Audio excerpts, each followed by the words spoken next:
सवाल ये है कि जैसे तुमने आरडीएनए बनाया, ठीक है। अच्छा, एक बात तुम्हारे मन में रहता होगा, सर हम आरडीएनए में डीएनए बाहर जोड़ते हैं कि सेल के अंदर जोड़ते हैं? ऑब्वियसली बात है, बाहर जोड़ना आसान है तो बाहर जोड़ते हैं। अंदर जोड़ने में कोई बुराई नहीं है, कर सकते हो आप, क्योंकि रिसर्च बेस्ड फील्ड की हम बात कर रहे हैं जिसमें आप जैसा चाहो वैसा कर सकते हैं। बट हम ज्यादा इजी मानते हैं कि आप डीएनए को बाहर से जोड़ दो और फिर सेल में भेज दो। अच्छा सर, वो डीएनए जो आप जोड़ोगे कहाँ भेजोगे? वो हम भेजेंगे ताकि उस सेल में जाए। अगर वो प्लाज्मिड है तो अपना अलग रह सकता है। अगर वो मैंने एक दूसरे डीएनए में जोड़ा है जो प्लाज्मिड नहीं है, तो मैं चाहता हूँ ये डीएनए सेल के मेन डीएनए में लग जाए। अल्टीमेटली मैं सेल में आरडीएनए डालने वाला हूं, हाँ या ना? अब मुद्दा ये आता है कि आप सेल में आरडीएनए डालोगे कैसे भाई? डीएनए एक ऐसा मॉलिक्यूल जिसे सेल अलाउ नहीं करता अंदर आने के लिए, भाई क्यों आएगा तू? तो हमें एंट्री दिलाने के लिए मैं बताता हूं आपको। पहले अगर आपको बैक्टीरिया में डालना हो डीएनए तो आप कौन सा तरीका अपनाओगे? अगर आपको प्लांट सेल में डालना हो डीएनए तो कौन सा तरीका अपनाओगे? एनिमल सेल में डालना हो डीएनए तो आप कौन सा तरीका अपनाओगे? सर और सेल क्यों नहीं लिखे? क्योंकि हम जनरल सेल्स पे इतना नहीं उनको एज अ होस्ट यूज किया ही नहीं। हम होस्ट के तौर पे बेसिकली इन्हीं तो इन तीन को यूज किया करते हैं। बैक्टीरिया में डीएनए डालने के दो तरीके हैं। एक तो होता है कैल्शियम ट्रीटमेंट और दूसरा होता है हीट एंड शॉक ट्रीटमेंट। ये बैक्टीरिया में दो तरीके हैं डीएनए डालने के। तो मान लीजिए आपको डीएनए डालना है सेल में और बैक्टीरिया लेने से मना कर रहा है डीएनए, हम तो लेंगे नहीं। तो हमने कहा भाई देख, हमारे पास तेरे लिए दो इलाज है, इलाज नंबर 1, इलाज नंबर 2, और दोनों अप्लाई नहीं करनी, कोई एक ही कर लो, एक से काम हो जाएगा। समझो कैल्शियम में क्या होता है। हम मान लीजिए बैक्टीरिया है, बैक्टीरिया को मैंने दिया डीएनए, मैंने कहा भाई यार डीएनए ले लेगा मेरा। बैक्टीरिया क्या आ रहा नखरे, भाई मैं क्यों नहीं दे रहा डीएनए? मैं कहा ले ले, क्या जा रहा डीएनए? मना कर रहा है। तो मैंने किया क्या? मैंने बैक्टीरिया के सराउंडिंग में छोड़ दिए कैल्शियम क्लोराइड। क्या छोड़ देना मैंने?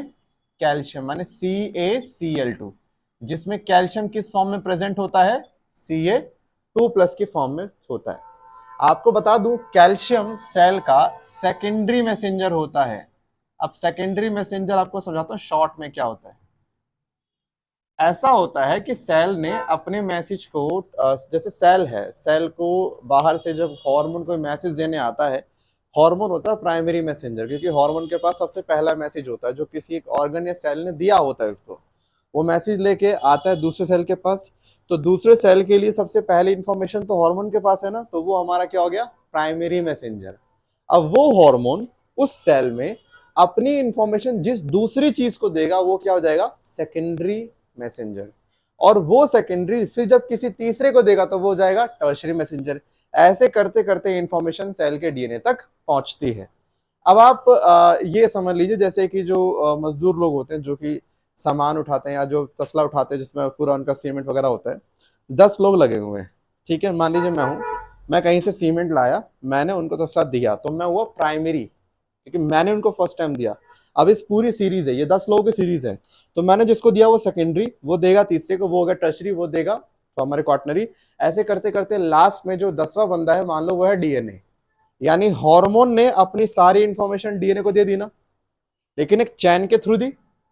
तो इस चैन में हमारा एक आता है सेकेंडरी मैसेंजर, और ये सेल का पार्ट होता है कैल्शियम। और कोई सेल अपने पार्ट को बाहर तो छोड़ नहीं सकता। तो जैसे ही आप कैल्शियम छोड़ते हो, बैक्टीरिया रियलाइज करता है कैल्शियम तो हमारा पार्ट है। तो कैल्शियम को लेने के लिए बैक्टीरिया अपने सेल के सारे द्वार खोल देता है कि कैल्शियम को आने दो। वो जब कैल्शियम के लिए गेट खोलता है तो डीएनए उसी के बहाने कहां चला जाता है? सेल के अंदर। भाई कैल्शियम को लेने के लिए गेट खोल रहा डीएनए आपका बैक्टीरियल सेल, जब वो अपने पोर्स ओपन कर रहा है फॉर डीएनए फॉर कैल्शियम, हमारा डीएनए भी अंदर।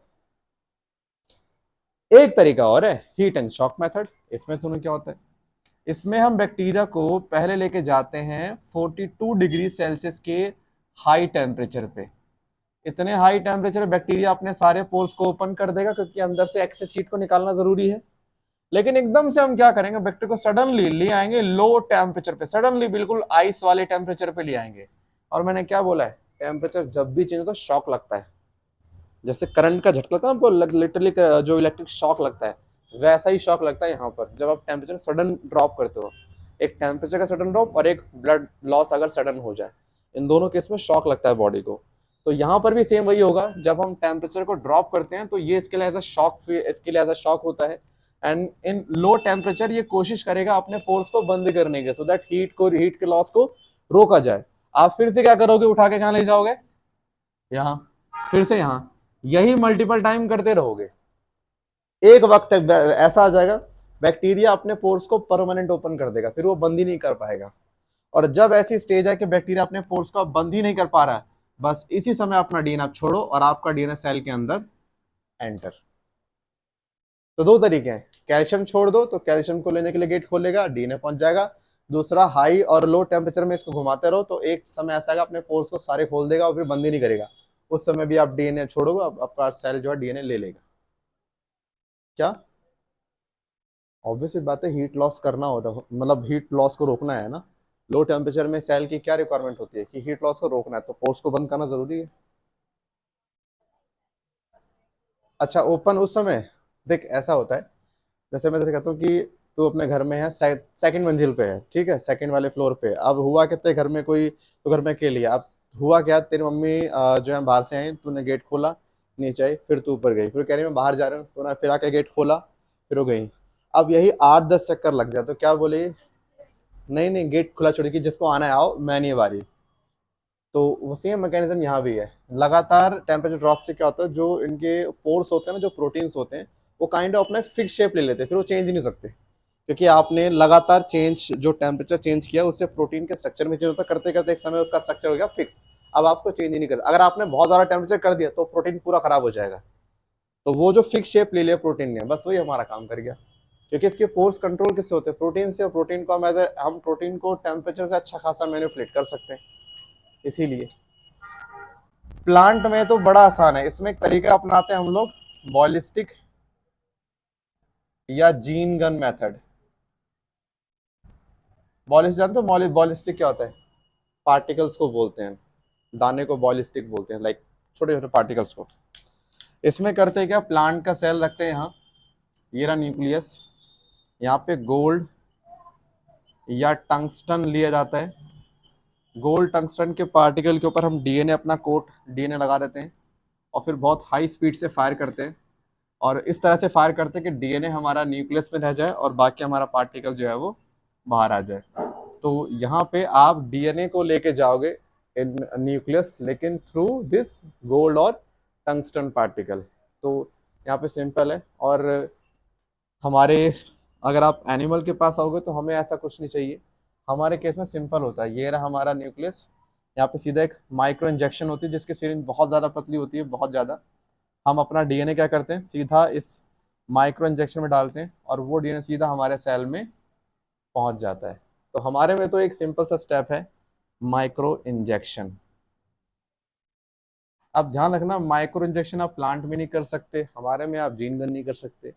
हर एक सेल का अपना एक होता है। जैसे हम यहाँ पे जिस जिस स्पीड और जिस डेंसिटी का हमने मटेरियल लिया, ये परफेक्ट है फॉर प्लांट्स, हमारे लिए परफेक्ट नहीं, हमारे लिए हमारा सेल ही खराब कर देगा पूरा का पूरा। ये प्लांट के केस में सेल डैमेज नहीं होता, ठीक है। तो ये आपको याद रखना किसके केस में कौन सा तरीका अपनाते हैं। एक बार क्वेश्चन ये आता कि जीन गन मेथड हम किस पार्टिकल का इस्तेमाल करते हैं, गोल्ड और टंगस्टन। कोई तीसरा चांदी पीतल मत लिख के आ जाना, लेकिन आया हुआ क्वेश्चन है तुम्हारे।